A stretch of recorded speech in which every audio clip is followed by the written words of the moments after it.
What's up guys, for today's video guys, nandito tayo sa Epic Resto ng Tanay Rizal guys.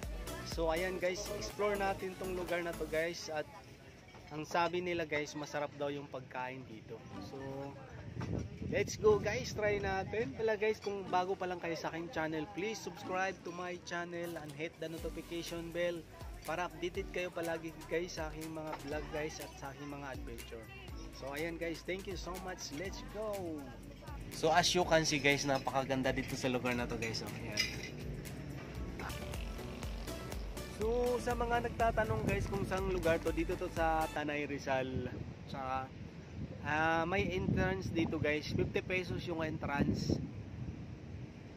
Kapag pumasok kayo guys, may 50 pesos na entrance. Saka consumable naman yung ano dito. Consumable naman yung entrance niyo gamitin sa pagkain. Pag bumili kayo ng pagkain, yung entrance nyo pwede nyo gamitin sa pagkain. So masarap naman yung pagkain nyo nila guys. So try nyo guys, try nyo kasi maganda rito.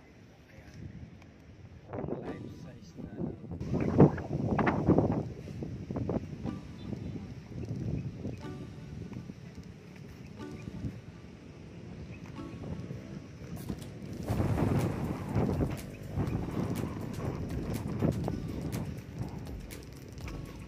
guys. Thank you so much guys.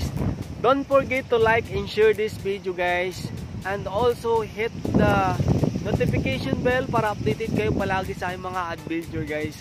This is Brian Adventure. Thank you so much. Maraming salamat and God bless and bye bye.